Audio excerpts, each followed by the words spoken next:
सीताराम पदाम्बुज मधुपद यनमानसं लीयते।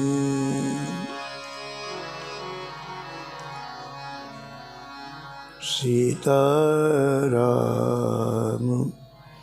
गुणावली निशिदेवा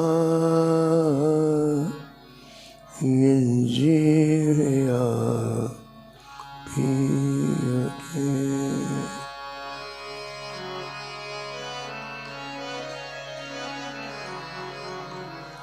सीताराम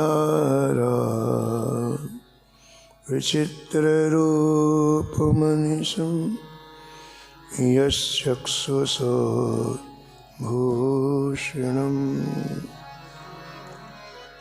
सीताराम सुनाम धाम निरतं तं सद्गुरुं संभजे।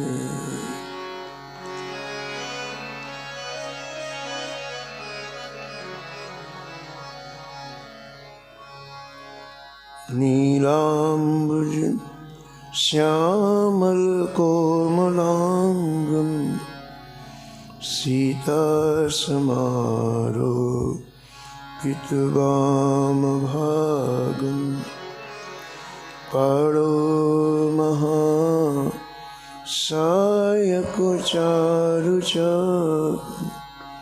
नमामि रामं रघुवंशनाथं।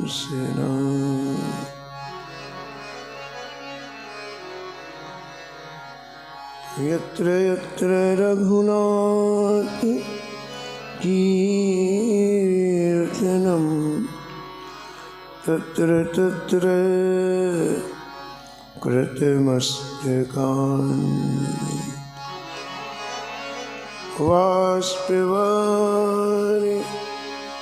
परिपूर्णलोचनं मारुतिं नमत राक्षसान्तकम्।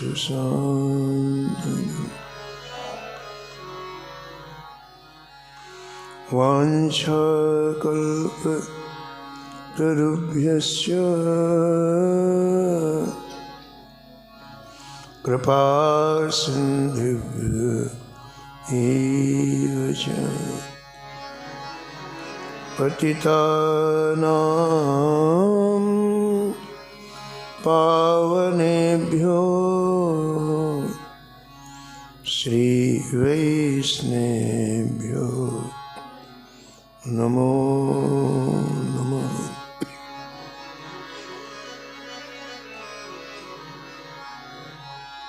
भक्त भक्ति भगवन्त गुरु चतुर नाम वपुए। इनके पद वंदन किए नासत विघ्न अनेक।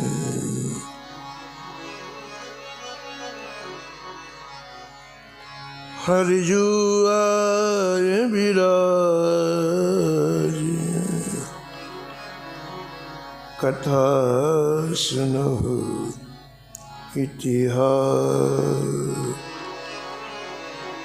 तुम श्रोताया माके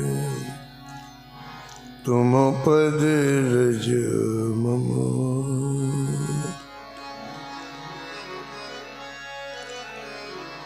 तुम पीछे जो और हैं श्रोता हैं रस खान। इनके सकल मनोरथ पूर्व से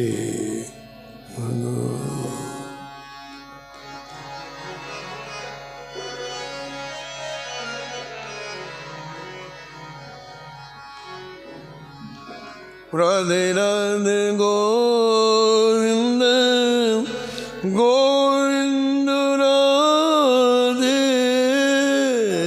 राधे राधे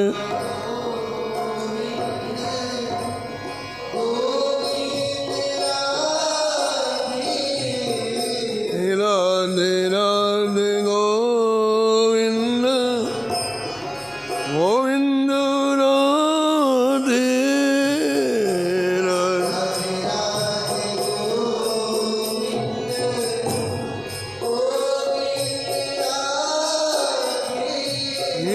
राधे राधे गोविंद गोविंद राधे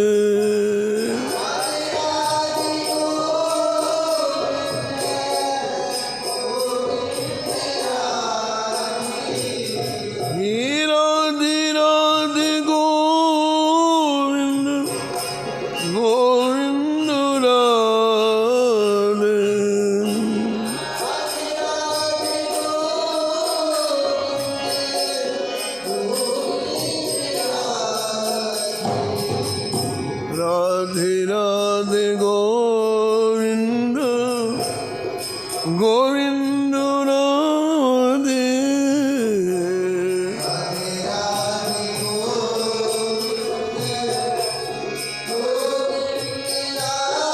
राधे राधे गोविंद गोविंद राधे हे राधे राधे गोविंद गोविंद राधे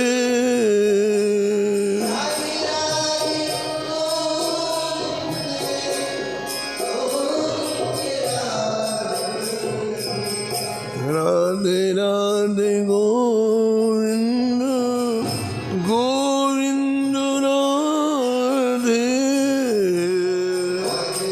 राधे राधे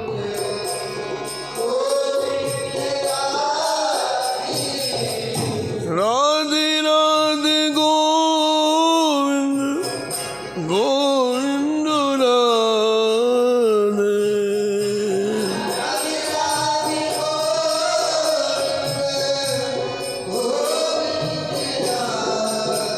हे राधे राधे गोविंद गोविंद राधे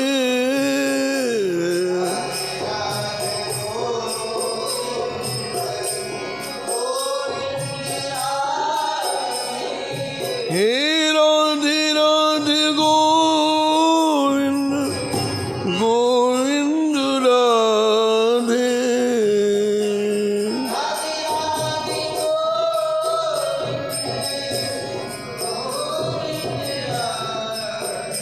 हे राधे राधे गोविंद गोविंद राधे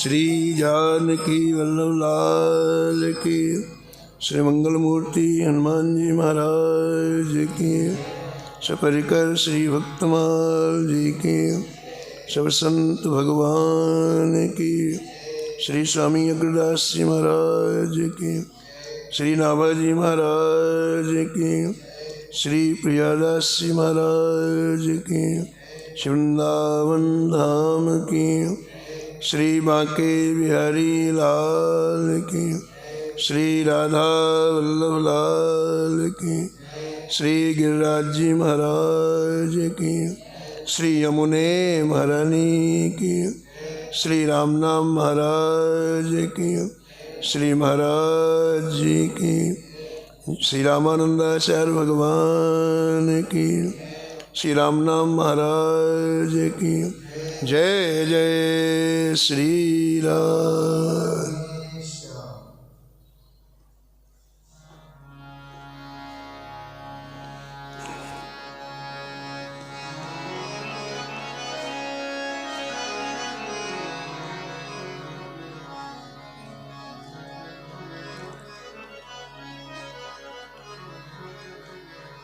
श्री रामानंद रघुनाथ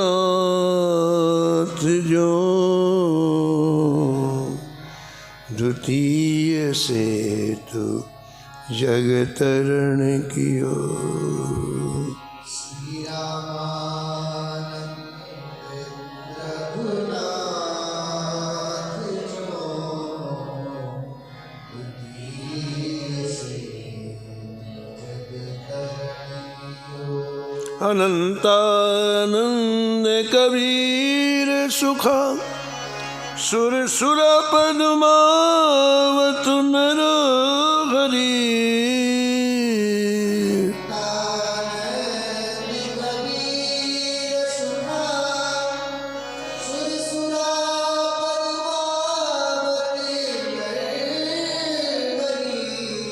पीपा भावानंद रैदास धना सेन सुर सुर की घर हरी।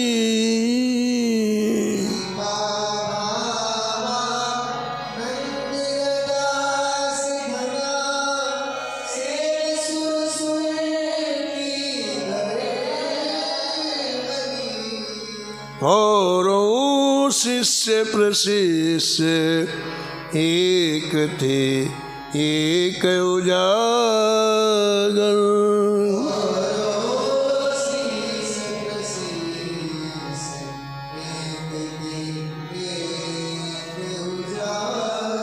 जग मंगल आधार भक्ति दस धा के आगर।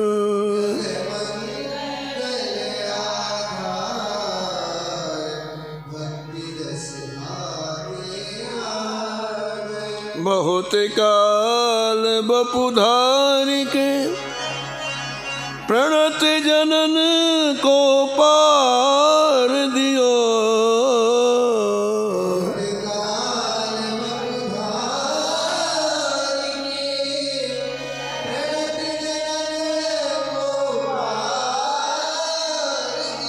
श्री रामानंद रघुनाथ जो द्वितीय से तो जग तरण कियो।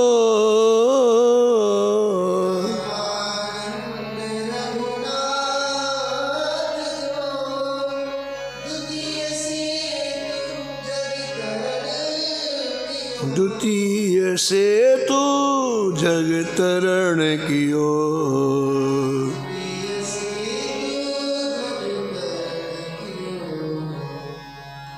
प्रातः स्मरणीय परम वंदनीय श्री नाभाजी महाराज परम पावन ग्रंथ श्री भक्तमाल में भक्तों के दिव्य चरित्रों का वर्णन किया है। इस चप्पे में जगद्गुरु रामानंदाचार्य भगवान का स्मरण करते हुए श्री नाभाजी महाराज अपना भाव प्रकट करते हैं कि आप में असीम करुणा थी। जीव मात्र के दुख को दूर करने के लिए आपने संपूर्ण भारत की पदयात्रा की। आबू पर्वत की परम पावन भूमि में नखी सरोवर किस प्राकृतिक दिव्य स्थल पर आपके प्रिय शिष्य ने 10 प्रश्न पूछे। उन 10 प्रश्नों में 4 प्रश्न के उत्तर आप श्रवण कर चुके हैं। 5वां प्रश्न है,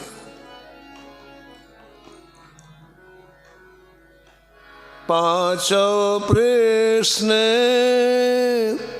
उत्तर अब सुनहु।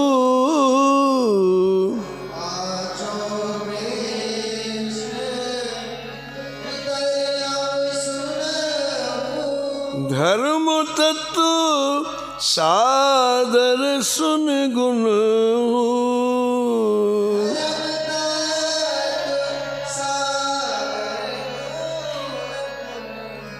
5वां प्रश्न है, धर्म कौन सा श्रेष्ठ है? आचार्य अनुग्रह करते हैं, अहिंसा के समान कोई धर्म नहीं है और हिंसा के समान कोई अधर्म नहीं है। इसलिए प्रयास करना चाहिए, कभी किसी का हृदय नहीं दुखाना चाहिए। यही अहिंसा है।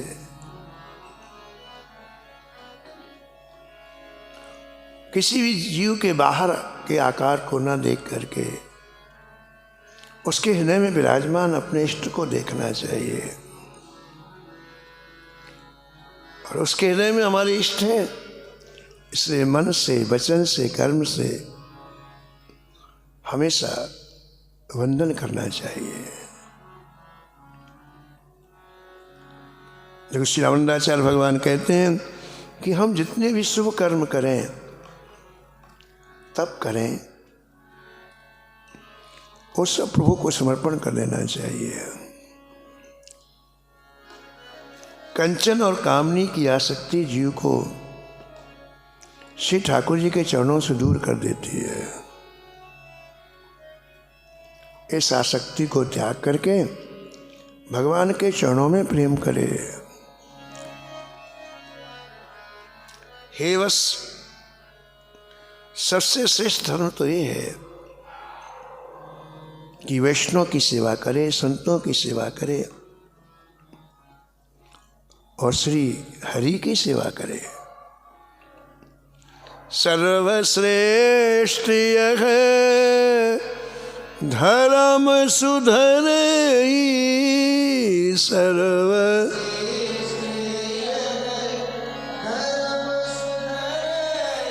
हरि गुरु संतन सेवा करई।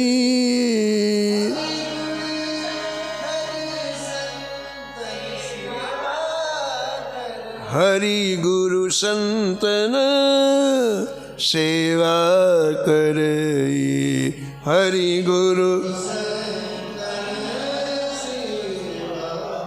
करई सेवा करई, सेवा करई।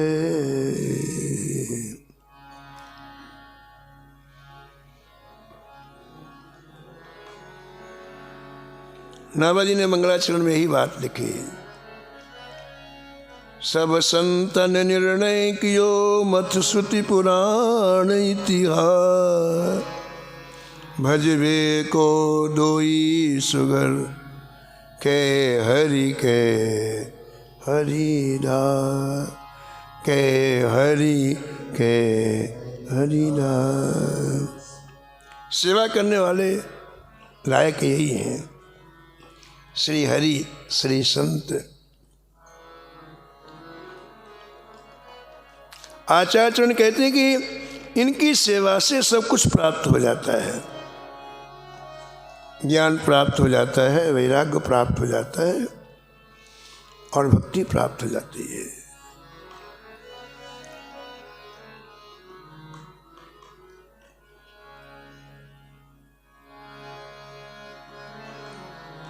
भक्तमाल में श्री हरपाल जी का चरित्र आया है। हरपाल जी एक राजकुमारी से विवाह करने के लिए उसके पिता के सामने प्रस्ताव रखा। पिता ने कहा, महाराज मुझे विवाह करने में कोई आपत्ति नहीं, लेकिन मैं एक बार बेटी से पूछ लूं। पिता ने बेटी से कहा कि ये राजा तुमसे विवाह करना चाहते हैं, तुम्हारा मंतव्य क्या है? बेटी ने कहा, पिताजी मैंने बचपन में एक प्रतिज्ञा किया है, जो भी व्यक्ति 1000 संतों को रोज भोजन कराएगा मैं उसके साथ विवाह करूं। तो पिता ने राजा से कह दिया।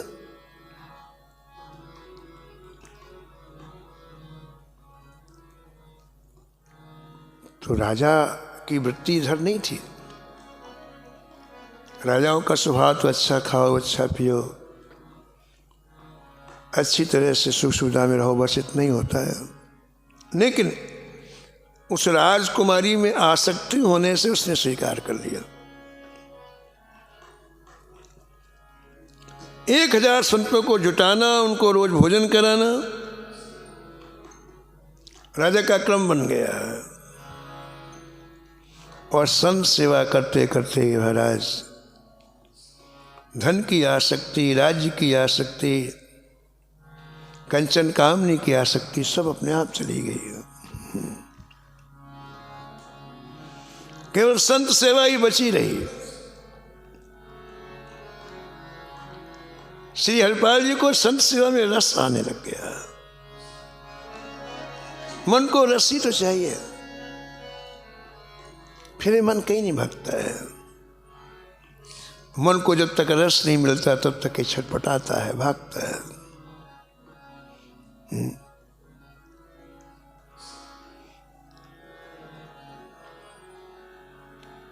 पूरा राजपाट बेच दिया,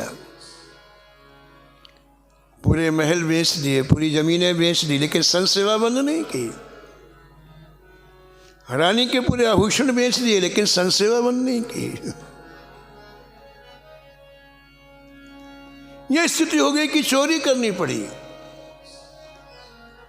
लेकिन संत सेवा बंद नहीं की। रायजनी कर रहे हैं, चोरी कर रहे हैं, केवल संतों को प्रसाद पवाने के लिए। लेकिन चोरी रायजनी कब की? जब कुछ नहीं था। ये नहीं कि घर में हमारे भरा रहे हम चोरी करना पड़ना। जो कोई विकल्प नहीं बचा संतों को भोजन कराने का, तो आप चोरी और रायजनी करने लग गए। इतना सुख मिलने लगा श्री हरिपाल जी को कि उनको दुनिया की कोई परवाह ही नहीं है। जो दुनिया की परवाह करता है वो कभी भगवान का भजन नहीं कर सकता है। तो हर बात में संसार देखता है। मैं भजन कर रहा हूं, लोग मुझे अच्छा समझें, तो लोग के अनुसार फिर वो चलेगा, भगवान के अनुसार नहीं चलेगा। लोग मुझे अच्छा समझें, ये उद्देश्य है। लेकिन जैसे किसी से मतलब नहीं, अच्छा कहो ठीक है, बुरा कहो ठीक है, हमें क्या ले, हमें तो ठाकुर जी से मतलब है।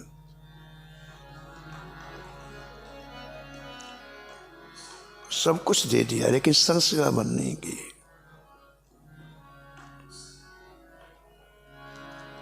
एक बार ठाकुर जी ने ऐसी भूमिका बनाई कि सुबह सुबह उनके यहाँ 200 संत आ गए। हरपाल जी, हाँ महाराज।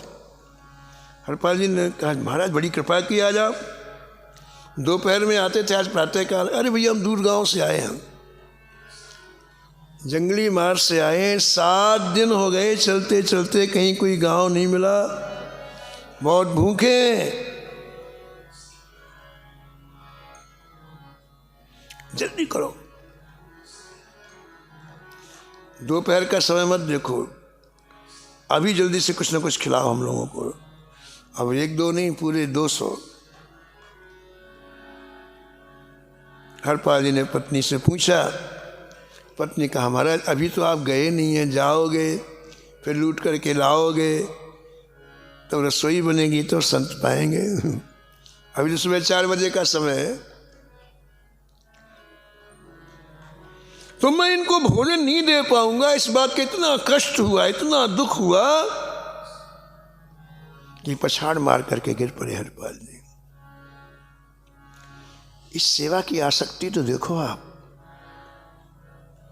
संत सेवा का जो रस मिला उसकी विचित्रता तो देखो आप।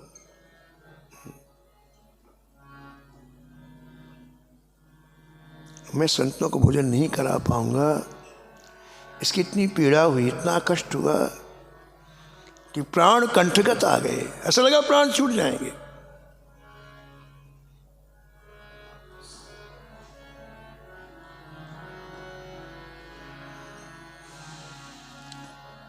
उनकी ये स्थिति देख करके द्वारका में विराजे हुए भगवान श्री कृष्ण चौंक गए। अरे ये तो प्राण छोड़ने वाला है।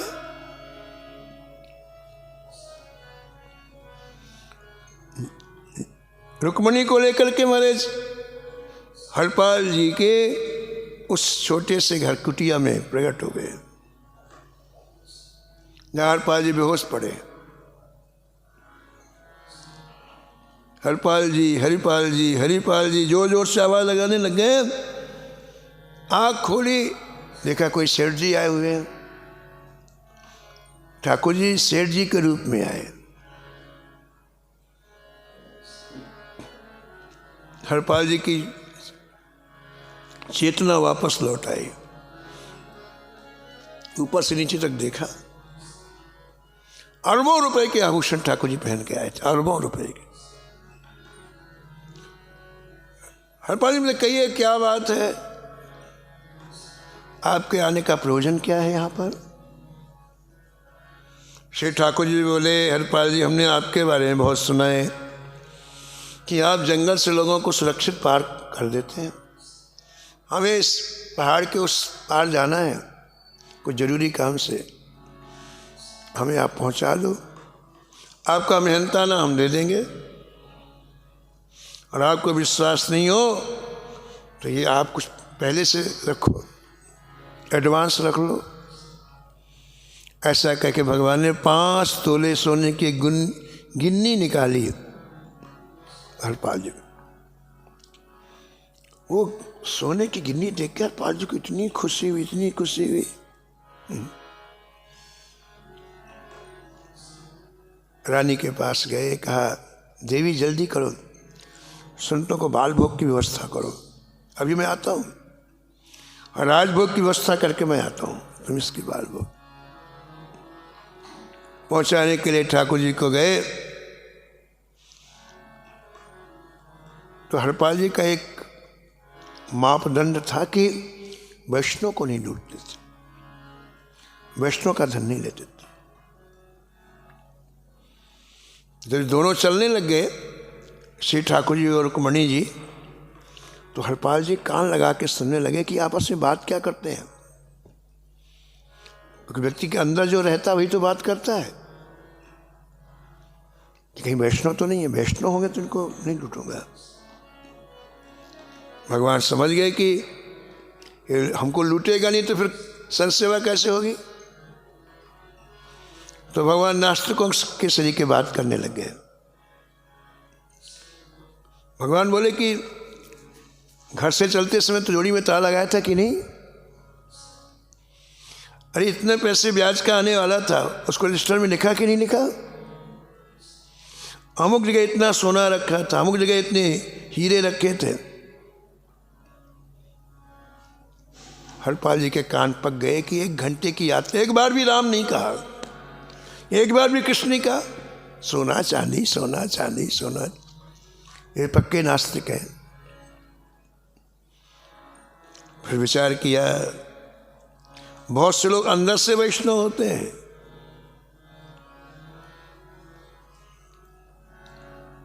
अंदर के वैष्णव अपना भजन दिखाते नहीं हैं, अंदर ही अंदर देते हैं।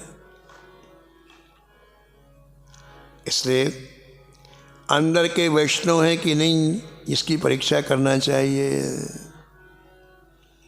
कई संतों का बाहर स्वरूप नहीं होता है, वो तिलक नहीं लगाते हैं, कंठी नहीं पहनते हैं, कोई वेश विधान, लेकिन बहुत डूबे हुए संत होते हैं।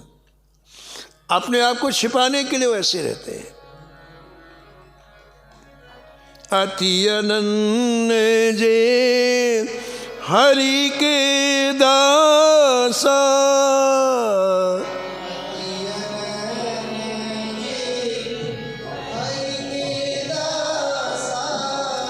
निस दिन नाम रटहि प्रति श्वासा।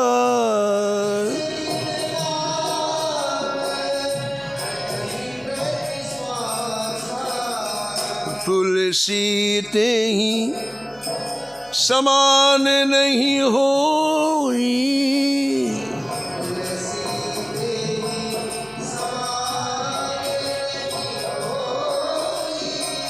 हमनी के देखा सब कोई।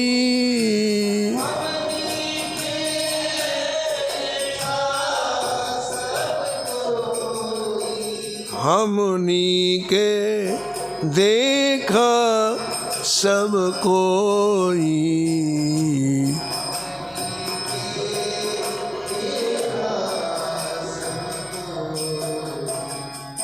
हरपाल जी ने ठीक से देख लिया कि न तो वाह वैष्णव है न अंदर से वैष्णव है, इसलिए तुरंत मुड़ के खड़े हो गए और कहा जितना तुम्हारे पास है सब तुरंत दे दो। और भगवान लुटने के लिए आए ही थे। खड़ाकर सब आभूषण उतार दिए ठाकुर जी ने। रुक्मणी से बोले जल्दी उतारो। रुक्मणी जी को समझ में नहीं आता कि एक पिद्दे से आदमी से इतना डर रहे ठाकुर जी। बड़े बड़े इंद्रादि चरणों में सिर नवाते हैं, लेकिन भगवान की आज्ञा मान करके सब उतार दिया। अंगुली में एक अंगूठी रह गई। हरपाल जी ने कहा उतारो इसको, उतारो। रुक्मणी ने कहा कि ये बहुत कड़ी है, नहीं उतर पा रही है। इतना दे दिया, ले जा। बोले मुझे उतारना आता है, उतारूंगा। तो अंगुली पकड़ी हरपाल ने और उतारने का प्रयास किया तो रुक्मणी जी को इतना गुस्सा है कि साथ देने के लिए उन्होंने मुख खोला। भगवान ने बोला कि नहीं नहीं बोलना मना है, कुछ बोलना नहीं है। तो साथ तो नहीं दिया, लेकिन एक शब्द बोली, अरे निगोड़े एक अंगूठी में तेरा क्या जाता है। तो उसने कहा आपको पता नहीं है, एक अंगूठी में मेरे 50 संत भोजन कर लेंगे। उसने छोड़ने वाला नहीं। भाषा जितनी कपट रहित होती है ठाकुर जी को उतनी अच्छी लगती है। भगवान ने इसका क्या अर्थ किया कि देखो इस हरपाल को हर जगह संत दिखलाई पड़ रहे हैं, अंगूठी नहीं दिखलाई पड़ी है, संत। मेरे इतने संत भोजन कर लेंगे, ये उसे सोना नहीं दिखाई पड़ रहा, चांदी नहीं दिखाई पड़ रही, हीरा नहीं दिखाई पड़ रहा, संत।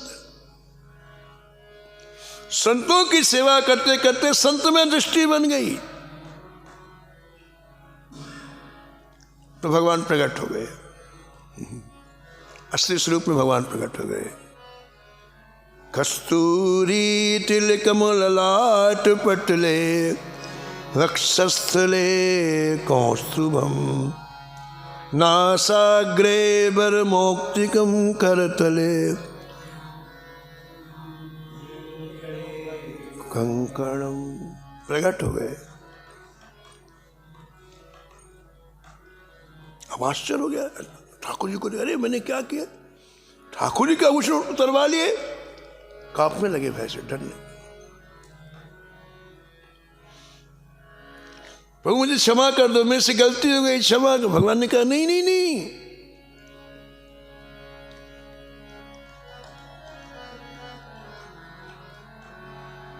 तुम भक्त नहीं हो, भक्तों में भूप हो, भक्तों में सर्वश्रेष्ठ हो। ऐसा कह के भगवान ने अपने हृदय से लगा लिया। हमारे पास धन है, धन में से कुछ धन में हमने संत सेवा कर दी, ठीक है, बहुत ठीक नहीं है। हमारे पास 10 करोड़ है, उसमें हमने 1 लाख की संत सेवा कर दी, ठीक है, बहुत ठीक नहीं है। लेकिन हमारे पास खाने को भी न बचे, हमने संत सेवा की, ये भक्त भूप का लक्षण है। इसलिए इनको भक्त भूप कहा ठाकुर जी ने अपने निज मुख से। भक्त भूप के छाती सो लगायो है। हरपाल जी को ठाकुर जी ने हृदय से लगा दिया और अपने आंसुओं से नहला दिया। तो हम ये निवेदन कर रहे थे कि यहाँ गुरु रामानंदाचार्य जी कहते हैं कि संत सेवा के समान कोई धर्म नहीं है, क्योंकि संत सेवा से सब कुछ प्राप्त हो जाता है। संतन सेवत सब कछु पावे।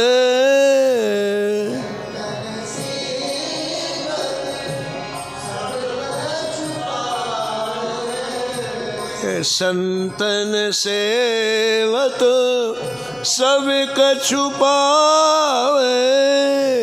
संतन से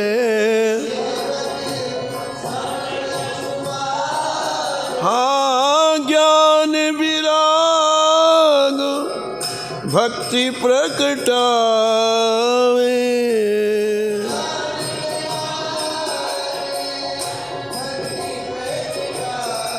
हाँ भक्ति प्रगटावे, भक्ति प्रगटावे।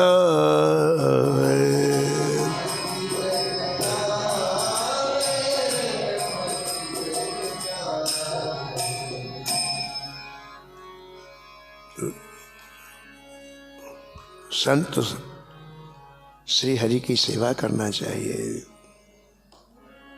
ये परम धर्म है। हे वत्स्य, श्री गुरुदेव की प्रेम से सेवा करने पर साक्षात भगवान प्राप्त हो जाते हैं और समस्त मायाजाल कट जाता है। जैसे राजा के मंत्री को वश में कर लो तो राजा से मिलना सहज हो जाता है। और हे वत्स्य, श्री राम जी के श्री विग्रह की सेवा बहुत ही प्रेम से करना चाहिए, दुलार से करना चाहिए। अत्यंत आह्लादित होकर के षोडश प्रकार से पूजन, श्री ठाकुर जी की सेवा और श्रृंगार करके भाव भरी दृष्टि से ठाकुर जी को निहारना चाहिए।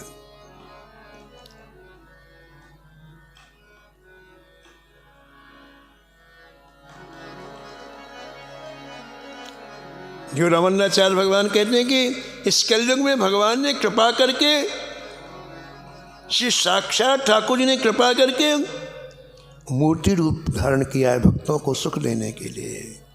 इसे अर्चा अवतार कहते हैं। सो अर्चा अवतार प्रभु,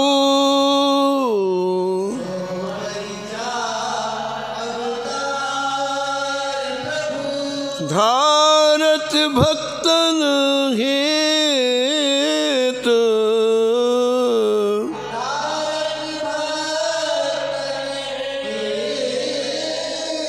नित मूरत सेवहु सतत,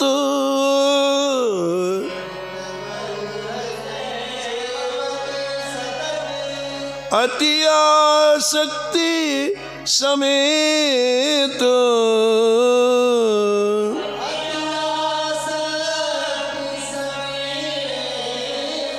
अति आसक्ति समेत, अति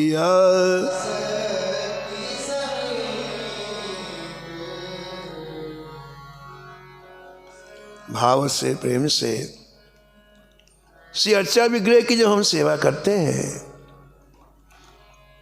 तो लेकिन रमन्नाचार्य भगवान कहते हैं कि श्री मूर्ति बोलने लग जाते, बात करने लग जाते। कितने ऐसे भक्तमाल में भक्तों के चरित्र हैं जहाँ भाव से सेवा करने पर ठाकुर जी खूब बोले हैं।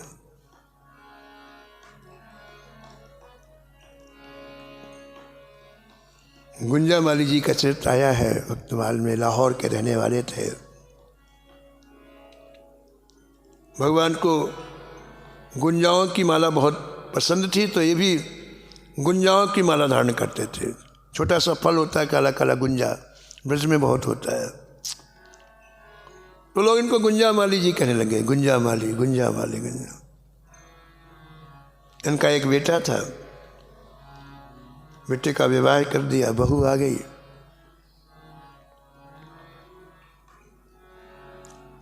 और काल की करालता देखो कि 6 महीने के बाद ही बेटी की मृत्यु हो गई। बहू को शोक छा गया और बहू के दुख से गुंजामाली भी दुखी रहने लग गए। अपने सेव्य की सेवा प्रारंभ से गुंजामाली जी करते अपने ठाकुर की। आपके मन में आया कि मैं वृंदावन जाऊंगा, यहां नहीं रहूंगा।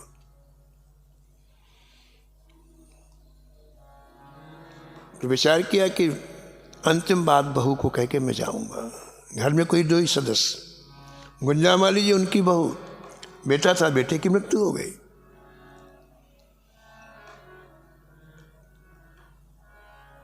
तो बहू के पास जाकर कहा, बेटी मैं आज जा रहा हूं श्रीधाम वृंदावन और शेष जीवन श्रीधाम वृंदावन में रहूंगा, लेकिन जाते जाते एक बात मैं तुम्हें कहना चाहता हूं कि मेरे जीवन का जो थोड़ा सा अनुभव है वो ये है कि चिंता व्यक्ति को खा जाती है। चिंता सर्प नहीं है, हमारे शरीर से उत्पन्न होती है और हम ही को खा जाती है। गोस्वामी लिखते हैं, चिंता सापिनी को नहीं खाया,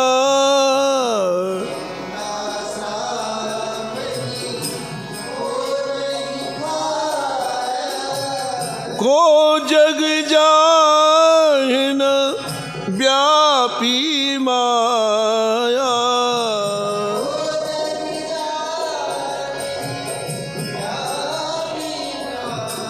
हाँ चिंता सापिनी को नहीं खाया, चिंता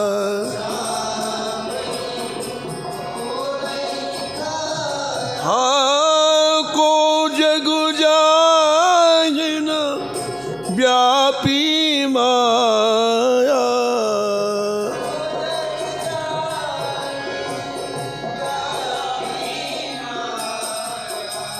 व्यापी माया, व्यापी माया।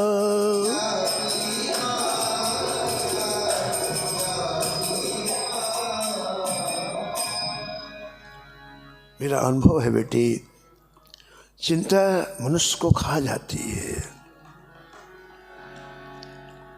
तुम्हें 6 महीने से चिंता करते हुए हो गए, तुम्हारा शरीर काला पड़ गया है। जाते जाते बेटी मैं एक बात कही जाता हूं कि चिंता छोड़ के अब गोविंद का चिंतन करो, नई ऊर्जा मिलेगी, नया नव जीवन मिलेगा। जिन ठाकुर की मैंने जीवन भर सेवा की, बेटी मैं तुम्हें दे रहा हूं, तुम इनकी सेवा करो। और सुनो, ये कल्प वृक्ष है, इनसे जो मांगोगे वो मिलेगा।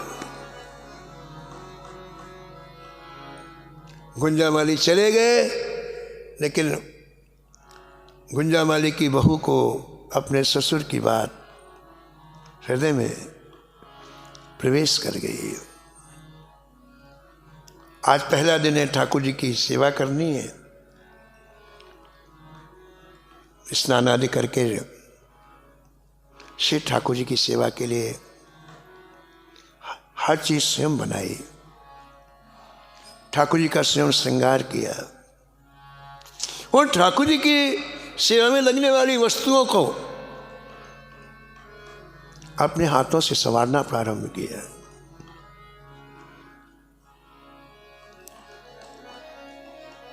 चिंतन होगा तभी जब हम ठाकुर जी में समय लगाएंगे। ऐसे कैसे चिंतन हो जाएगा? समय दुनिया में लगाएं और सोचें हमारे ठाकुर जी का चिंतन, ऐसा होता है कभी? क्या बताओ आप, कितनी बड़ी भूल है हमारी। हम आधा घंटे तो ठाकुर जी के पास बैठते हैं और 23.5 घंटे दुनिया में, कहाँ से चिंतन होगा? चिंतन के लिए समय देना पड़ता है, और जब ठाकुर जी की सेवा में समय लगता है ना, उससे चिंतन सहज रूप में होता है। आँख भी सेवा में लगती है, हाथ भी लगते हैं, पैर भी लगते हैं, हर इंद्रिय सेवा में लगती है, उससे चिंतन सहज रूप में होता है। तो 6 महीने तक जिस शोक में गुंजामाली की बहू पड़ी हुई थी, आज ठाकुर जी की सेवा करते शोक चला गया, याद ही नहीं। पूरा टाइम टेबल फिक्स है, सुबह से रात तक ये करना, फिर ये करना, फिर ये करना, फिर ये करना।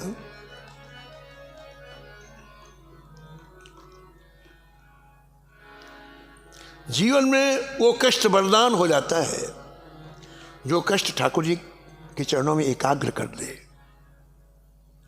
धन्य उस कष्ट को, उस दुख को। सुख के माथे सिल पड़े,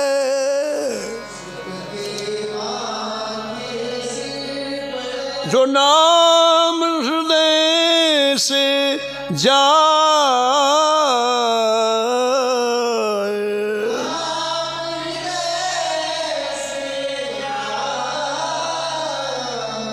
बलिहारी हुआ दुख की,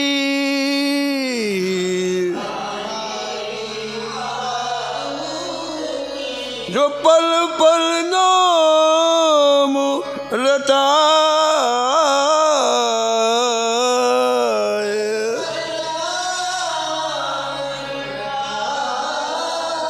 पल पल नाम रटाए।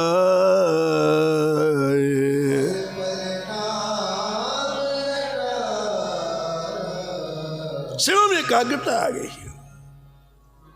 प्रणाम क्या हुआ?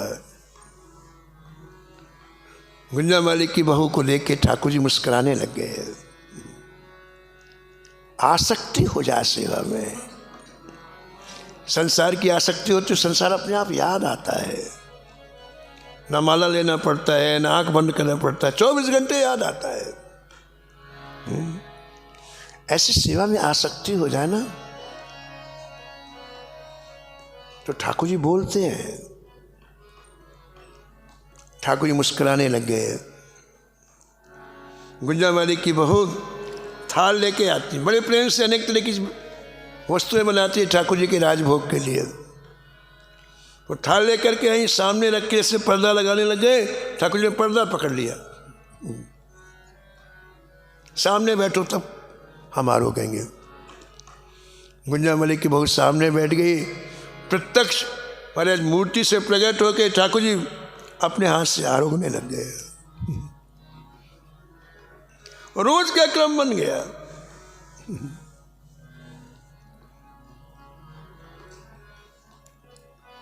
वह शोभा समाज सुखो, वह शोभा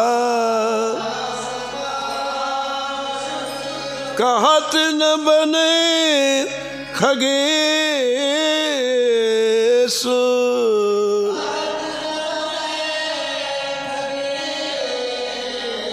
बर नहीं सारद शेष श्रुति, बर नहीं सो रस जान महेश।